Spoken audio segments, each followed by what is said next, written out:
Dans les CHSLD puis dans nos institutions, il a commencé à avoir des cas. Québec n'a pas le choix. Je comprends là, que c'est une décision qui n'est pas facile, mais on va rendre la vaccination obligatoire. Selon les plus récentes données, 91 des travailleurs de la santé ont reçu une première dose, 84 les 2 doses. Le 10 qui reste, il y a un risque réel. Selon la santé publique, une infirmière, un soignant, une soignante peut, malgré le matériel, transmettre le virus. Les employés des résidences privées, ambulanciers, pompiers sont également visés. Ça s'applique à toute personne qui est en contact direct avec des personnes vulnérables, 15 minutes et plus. Le refus de vaccination aura des conséquences, irait jusqu'à la suspension sans solde. On va se donner un certain délai. 1er septembre pour la première dose, 1er octobre, deuxième dose.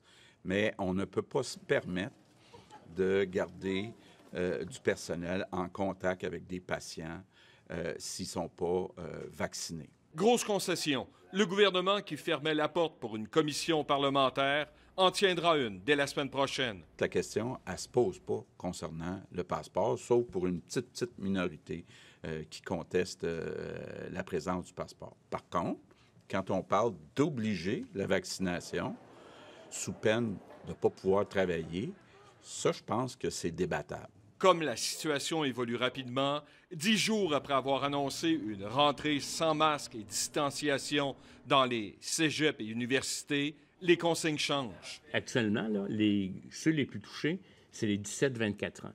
Les 17-24 ans sont relativement bien vaccinés. Tant mieux, une chance, sinon ce serait l'État. Mais ils vont tous se retrouver au cégep sous peu. Fait qu'on ajoute le masque. Les autorités vont statuer au cours des prochains jours pour les mesures à adopter dans les écoles primaires et secondaires.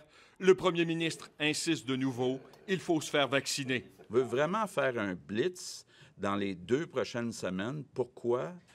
Parce qu'il faut se préparer à la rentrée scolaire. Même si 85 de la population est vaccinée pour une première dose, on augmente la cible parce que les plus jeunes ne sont toujours pas vaccinés. Moi, là, mon chiffre magique là, est au haut de 90.